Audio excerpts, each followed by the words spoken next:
How do I follow God when it's challenging? Well, I know for me when I was younger, I grew up in a really dysfunctional family. So when I spent that time with God, that gave me peace. And that's something that I did not get growing up too often. So it was an easier decision for me to follow God when I felt that peace and reassurance. But as I got older and following God, I guess kind of consistently, during difficult times, it was really hard. But during those times, I really learned how to pray. And during those times of prayer, God just once again gave me a grace to do it. I mean, there's just no other way to explain it. I have a grace, and I feel that grace, and it allows me to walk through those hard times, through the tears, through the sadness, through it all, which is like still kind of recent in my life after losing multiple family members. God has given me a grace to keep on going, and that holds me. It is a challenge. It's hard to follow Christ, knowing that, oh my gosh, you want to get this right, or, you want to come out of that challenge. But I've learned over the years that I am so fickle and so inept.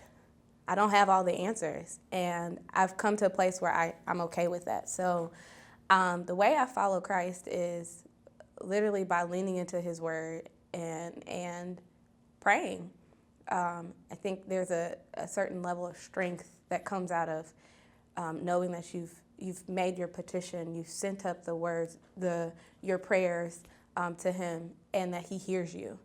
And so he's going to work it out. And it might not be how it looks, how you want it to look, but it's definitely one of those things where the more you go through adversity and the more challenges that you face, I've realized for myself that I'm not going to doubt him because he's proven himself and he has an excellent track record.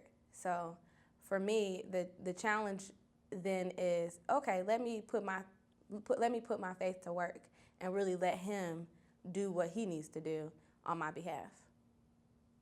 Being made fun of from a young age, even from the people that said they loved me in church.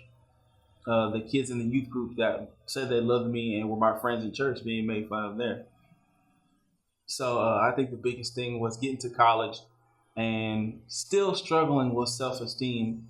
And one night just crying out to God, trying to figure out who I was, what I wanted to stand for, and what I wanted to do with my life. I still didn't know, I still didn't love myself, and I still wanted that outside love. And God revealed to me that His love is greater than any love that anybody else can give to you. And so eventually, He showed me His love. He showed me different things, and it finally came to me that His love is what's going to boost me up, and His love is what's going to sustain me. And I think that's one of the biggest things that allowed me to follow Christ was realizing His love.